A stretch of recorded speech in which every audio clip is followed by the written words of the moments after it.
Learning about the Holocaust can impact people in many various ways.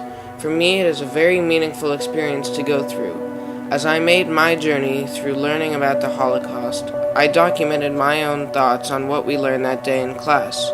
What I came up with are 6 journals that will take the reader and viewer into my thought process and hopefully make them more conscious about their own thoughts on the Holocaust.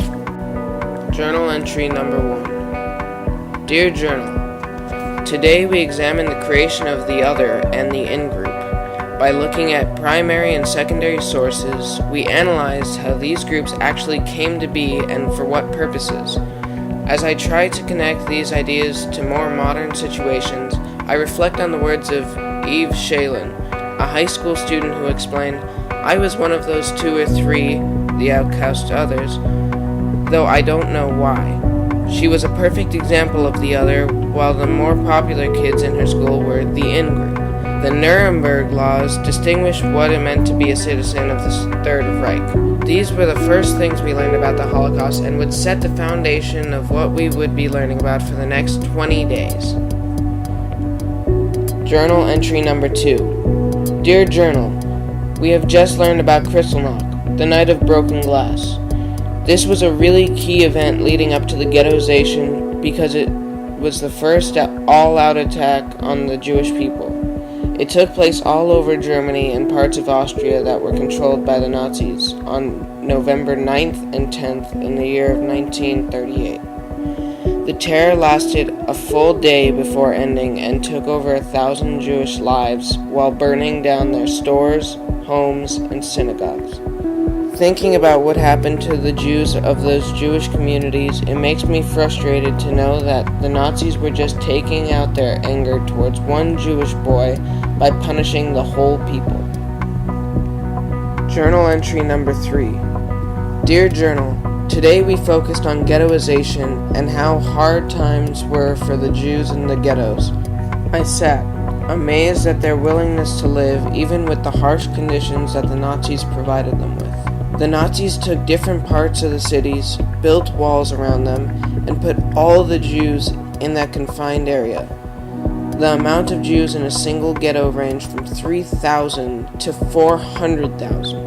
We then watched a part in The Pianist that depicts the Jews being forced into the ghettos and some of their everyday struggles like finding food as well as making a little money. Journal entry number 4. Dear Journal, today we discussed the process of taking the Jews to the extermination camps and what happened when they got there. I found the selection process cruel, but I knew that I couldn't change the past. We as a class saw families getting ripped apart forever, and through the words of Elie Wiesel, saw what people's minds were going through as they came face to face with death. We also read about all the not so bad words the Nazis used to mean really horrific things. For example, the word evacuation or resettlement actually meant murder and killing. This has definitely been the most sorrow I have felt since we started learning about the Holocaust, because this is when the real horror begins. Journal entry number 5. Dear Journal, today we went back and talked about the start of propaganda on the hatred of Jews.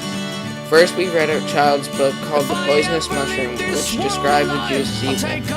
While I tried staying as unbiased as possible, it was inevitable to feel some form of hatred and anger towards the ones who promoted that sort of discrimination. Then we watched an extremely interesting documentary about a 3rd grade class that did an experiment. This video gave me some hope that the knowledge provided for today's youth would stop discrimination on that big of a scale, like the Holocaust, from ever happening again. While I believe that this is true, what's done is done, and I will never forget about what happened to the 6 million Jews that died in the Holocaust. Journal entry number 6. Dear Journal, today we evaluated the Nazi mindset and saw what they were actually thinking when they killed hundreds of people.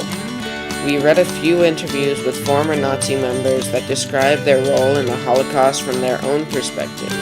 It was extremely surprising to know that the Nazis were told not to think about what they were doing. It was a little disappointing, however, to know that they did follow their orders. One commandant even said that looking back, he now understood that what he had done was wrong. Thinking about what we had learned, as much as I hate admitting it, it's now clear that if a ruler like Hitler had manipulated us, we would probably follow our orders too.